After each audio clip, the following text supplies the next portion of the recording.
ఈ ఘటనపై మృతుల కుటుంబాలు తీవ్రంగా రియాక్ట్ అయ్యాయి. బాధిత కుటుంబీకులకు కంపెనీ యాజమాన్యం కనీసం ఇన్ఫర్మేషన్ కూడా ఇవ్వలేదని ఆరోపించారు.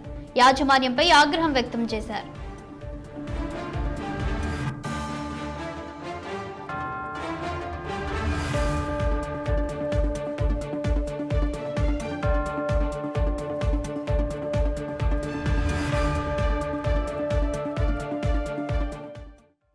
ఎస్సీజెట్లో జరిగినటువంటి ప్రమాదానికి సంబంధించి మరికొంతమంది బాధితులైతే కేజీహెచ్ మార్చి దగ్గర అయితే వెయిట్ చేస్తున్నటువంటి పరిస్థితి అయితే ఉంది. ప్రస్తుతం ఇక్కడ ఉన్నటువంటి పరిస్థితి ఏ రకంగా ఉందో అడిగి తెలుసుకునే ప్రయత్నం చేద్దాం.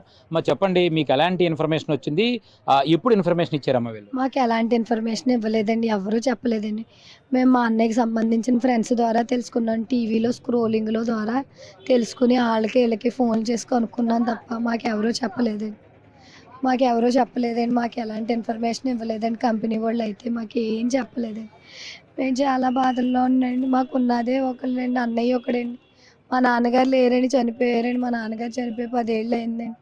ఉన్నదల్లా అన్నయ్య ఒకడండి. అన్నయ్యే దిక్కని బతుకుతున్నాడు. ఇప్పుడు ఆ అన్నయ్యని కూడా తీసుకెళ్ళిపోయిందండి ఈ కంపెనీ అండి. ఎప్పుడు మీతో ఫైనల్గా మాట్లాడాడమ్మా? ఏం మాట్లాడాడు మీతో? మాతో మధ్యాహ్నం 1:30కి మాట్లాడాడండి. అమ్మ, నేను డ్యూటీకి వెళ్తున్నాను, భోజనం చేశారా మీరు? మేము భోజనం చేశాను, సాయంకాలం వచ్చిన తర్వాత ఫోన్ చేస్తానమ్మా అని చెప్పాడు. అంతే అండి. ఈ లోపే అయిపోయిందంటే అంత. మధ్యాహ్నం జరిగితే కనీసం మాకు రాత్రి కన్నా ఇన్ఫర్మేషన్ ఇవ్వాలి కదండి.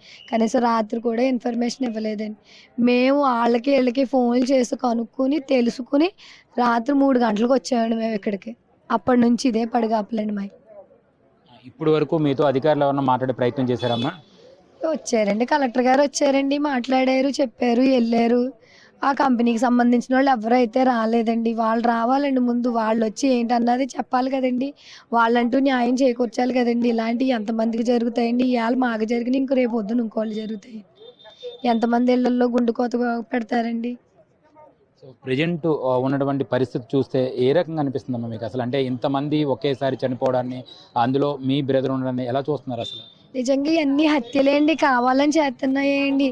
అందులో ఇలా జరుగుద్ది, ఈ రియాక్టర్ ఇలా పేలిపోతుంది అన్న విషయాలు వాళ్ళకి ఆల్రెడీ తెలుసు కదండి. తెలుసు కూడా ముందస్తు జాగ్రత్తలు తీసుకోకుండా ఎలా పంపిస్తారండి లోపలికి వాళ్ళని? మీరు చెప్పండి తల్లి, అసలు ఎలాంటి పరిస్థితిలో మీకు ఈ మెసేజ్ వచ్చింది తల్లి మీకు? నాకు ఒక్కగానో కొడుకు బాబు, నా భర్త లేడు, నా కొడుకే నాకు ఆధారం, నా కొడుకే నా కుటుంబాన్ని పోషిస్తున్నాడు బాబు. నా బిడ్డ నా కంపెనీ మింగేసింది బాబు. 5 ఏళ్ళ మట్టి నుంచి చేస్తున్నాడు బాబు నా కొడుకు. బాబు నాకు అవి కంపెనీ వచ్చలే బాబు, కంపెనీలో సేఫ్టీ లేదు బాబు. కంపెనీ వచ్చలే బాబు. కంపెనీ నుంచి మేం చేసినా సరే ఇసుక్కున్నారు, కానీ అటు నుంచి ఏమీ రెస్పాన్స్ లేదు బాబు. పిల్లలు వాళ్ళని గ్యాదర్ చేసుకుని ఇక్కడికి వచ్చి పడిపోయాం. టీవీలో చూసాం బాబు పిల్లోడి పేరు, కంపెనీ పేరు. ఇంకప్పుడు వచ్చేసాం బాబు మేము. బాబు బాబు నాకు ఒక్కగానో కొడుకు బాబు, నాకెవరో లేరు బాబు. నాకు ఒక కూతురు కొడుకు బాబు. నా కొడుకే నా కుటుంబ పోషకతను. నాకు ఏ దిక్కు లేదు నాయన. నా బిడ్డే నాకు ఆధారం బాబు. నా బిడ్డే నాకు దిక్కు. నా బిడ్డని కూడా ఇప్పుడు వచ్చి కంపెనీ నుంచి ఎలాంటి సమాచారం మీకు లేదమ్మా? లేదండి, లేదు. కలెక్టర్ గారు వచ్చి మాట్లాడి వెళ్ళారు అంతే తప్ప ఏ సమాచారం ఇంకెవ్వరో రాలేదు.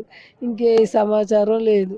కలెక్టర్ గారు రెండో కలెక్టర్ గారు వచ్చి వెళ్ళారు అంతే. మీకు సమాచారం ఎలా తెలిసిందమ్మా మీకు అసలు? టీవీలో చూసామండి.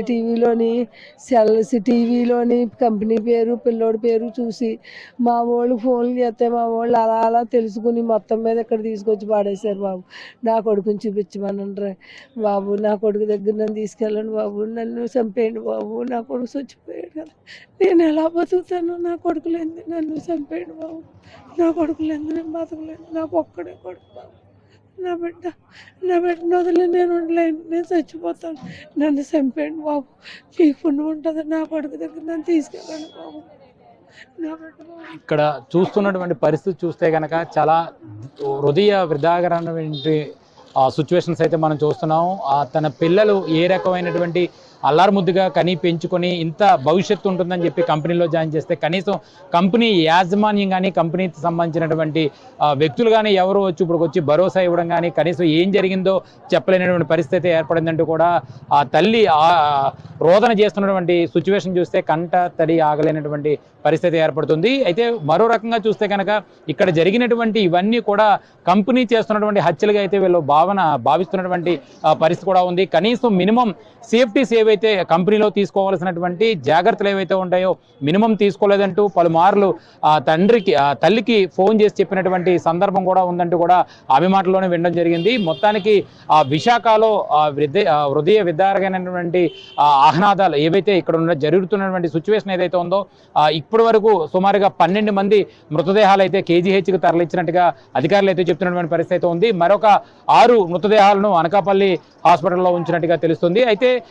ఏవైతే ఇక్కడ ఉన్నటువంటి సిచ్యువేషన్ చూస్తే కనుక ఓవరాల్గా ఈ 12 మంది కుటుంబ సభ్యులకి ఎవ్వరూ కూడా ఏ కంపెనీలో పనిచేస్తున్నటువంటి ఏ మేనేజ్మెంట్ వ్యవహారాల్లో కూడా ఎవ్వరూ కూడా ఇలా కనీసం ఇలా జరిగిందన్న ఇన్ఫర్మేషన్ కూడా ఇవ్వకపోవడం చూస్తే కనుక చాలా బాధాకరంగా, అంటే మినిమం రెస్పాన్సిబిలిటీగా జరిగినటువంటి ఆ కుటుంబ సభ్యులకు ఇంటిమేషన్ ఇవ్వాల్సిన బాధ్యత ఎంతైనా కంపెనీ వాళ్ళకు ఉంటుంది. కానీ టీవీలో చూసినటువంటి స్కోలింగ్స్ లేదా టీవీలో జరిగినటువంటి ఈ ప్రమాద దృశ్యాలను దృష్టిలో పెట్టుకునే తెల్లవారు మేము అక్కడ నైట్ బయలుదేరితే ఇక్కడ తెల్లవారు ఇక్కడికి వచ్చామంటే కూడా వీళ్ళు చెప్పడం జరుగుతుంది. కెమెరామెన్ జగదీష్తో కన్నబాబు, విశాఖ, కేజీహెచ్ నుంచి. SCJలో